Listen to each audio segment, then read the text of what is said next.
El ataque japonés a Pearl Harbor marcó un antes y un después en la Segunda Guerra Mundial.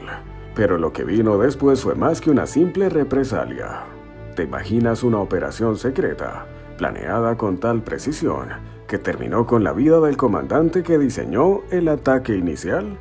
Quédate hasta el final porque hoy conocerás cómo Estados Unidos llevó a cabo una de las misiones más impactantes y calculadas de la guerra. La cacería de Isoroku Yamamoto, el cerebro de Pearl Harbor. Un ataque imperdonable. Amanecía el 7 de septiembre del año 1941, cuando el rugido de los motores japoneses rasgó el cielo de Hawái.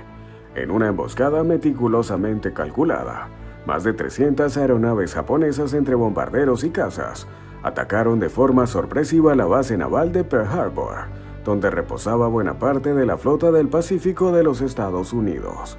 El resultado fue devastador.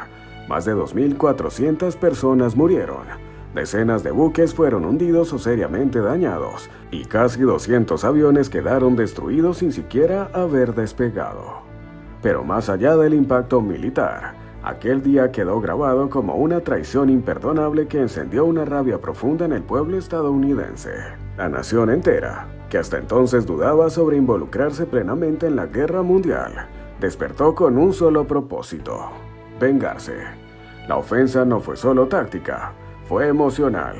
Pearl Harbor se convirtió en el símbolo del ultraje que debía ser respondido con una furia aún mayor. Yamamoto, el creador del golpe. El rostro tras el ataque era uno solo: el almirante Isoroku Yamamoto. A pesar de su formación académica en Estados Unidos y su conocimiento sobre la capacidad industrial norteamericana, Yamamoto fue el artífice del ataque más osado contra ese país en su historia moderna. Desde su posición como comandante en jefe de la Armada Imperial Japonesa, diseñó el plan que buscaba paralizar el poder naval de su enemigo antes de que pudiera responder.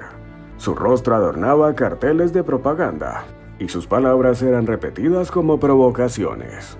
Una de sus frases más célebres, en la que aseguraba su intención de dictar los términos de la paz en Washington, no solo fue una ofensa directa a la nación norteamericana, sino un desafío que encendió la mecha de una operación que más tarde se convertiría en una cacería a muerte.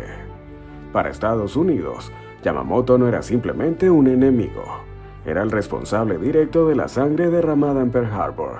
Su eliminación se transformó en un objetivo prioritario. El código que lo cambió todo. El camino hacia la venganza comenzó antes incluso de que el ataque a Pearl Harbor se produjera.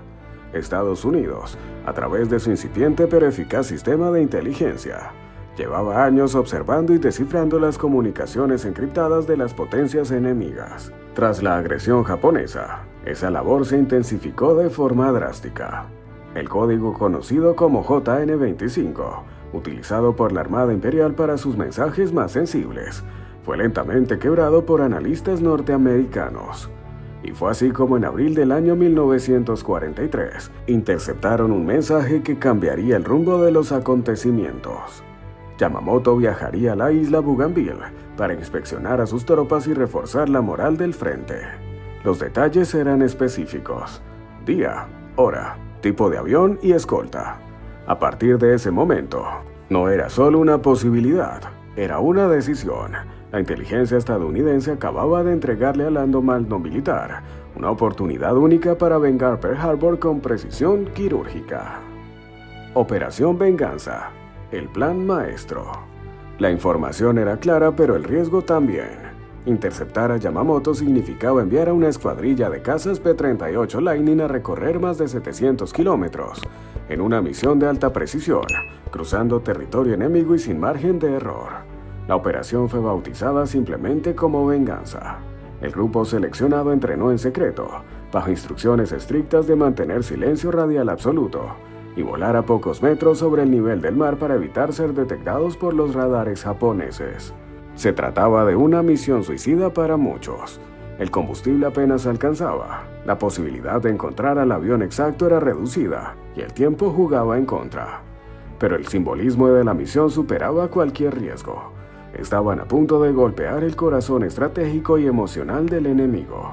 Era la personificación misma de la venganza, llevada al campo de batalla con precisión científica y sangre fría.